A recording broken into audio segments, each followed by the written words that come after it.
Welcome to the next program ADS Alkitab Dalam Sains. Suatu program yang menjelaskan Alkitab secara mendetail dalam sains atau fisika dipersembahkan oleh Elim Heaven Ministry.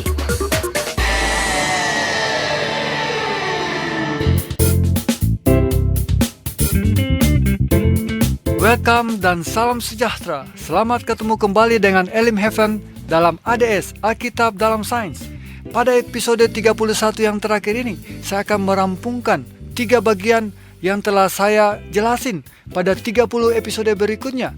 3 bagian ini dibagi pertama 11 episode tentang cara pikir Tuhan dan God chip yang kekal atau chip kekal Tuhan. Kemudian bagian yang kedua yang berisi 10 episode tentang bagaimana penjelasan pembuatan pekerjaan Tuhan dari surga dan kesaksian Allah Bapa itu di bumi. Kemudian bagian yang terakhir itu terdiri dari 9 episode, yaitu tentang perampungan pekerjaan Tuhan di atas bumi sebelum kedatangan anaknya Yesus Kristus. Di sini saya akan jelasin pada 11 episode yang pertama, di situ bagaimana Tuhan itu berpikir. Dia mulai dengan dia sendiri adalah sang kebenaran itu. Akulah jalan, kebenaran dan hidup. Tidak ada seorang pun datang kepada Bapa tanpa melalui aku. Ia adalah Yesus, anak Allah yang suci, the living God, the Son of Man. Di sini kita akan melihat bagaimana Tuhan itu sebelum manusia itu diciptakan di dalam bumi, Dia telah menciptakan keselamatan kepada mereka, orang-orang yang telah dipilih untuk diselamatkan. Dia menanamkan God eternal chip ke dalam roh manusia itu. Ini suatu hal yang ajaib, dirancang sebelum diciptakan, dirancang sebelum hamil di dalam kandungan ibunya. 1 Yeremia yang kelima. Kemudian Tuhan itu memberikan anugerah spiritual treasure, yaitu kekayaan rohani yang ditulis pada Efesus 1 ayat yang ketiga oleh Rasul Paulus, yang menjembatani antara bumi dan surga sehingga orang-orang itu dapat mengerti Tuhan.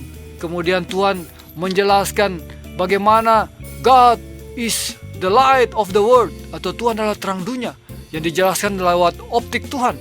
Sistemnya difokuskan kembali kepada Tuhan. Kemudian dia memberikan arah, God Vector. Kemudian dia mengadakan movementnya untuk menjangkau berbagai manusia. Kemudian dia menjelaskan real Trinity God. Kemudian dia menunjukkan holy face-nya di surga.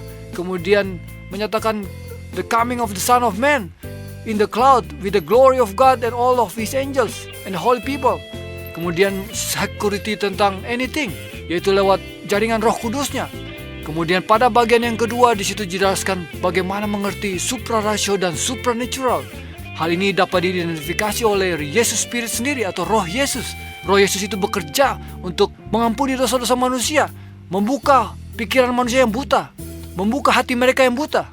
Kemudian yang terakhir, pekerjaan Tuhan di bumi itu untuk menyambut kedatangan anaknya. Di situ bagaimana Dia mengaruniakan sukacita yang merupakan rasa yang kedua dari Roh Yesus yang ditulis pada Galatia 5 ayat 22-23. Dengan sukacita Tuhan ini terjadi irama pembangunan kehidupan ke hal yang menuju kesempurnaan Tuhan.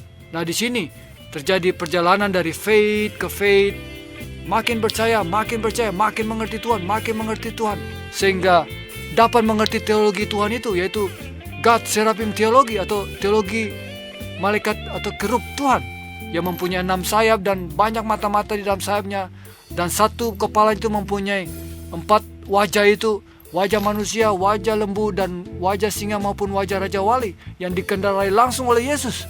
Ia pergi menginjil dalam rohnya yang ditulis oleh 1 Petrus 3 ayat 18-21.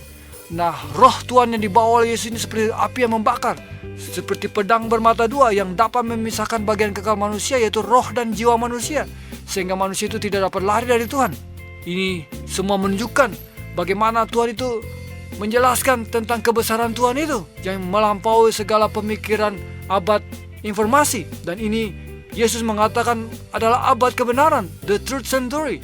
He tell all the truth lewat kesaksian Allah Bapanya pada 1 Yohanes 5 ayat yang ke-9. Sampai ketemu lagi. Shalom. Love never fears. Cheers.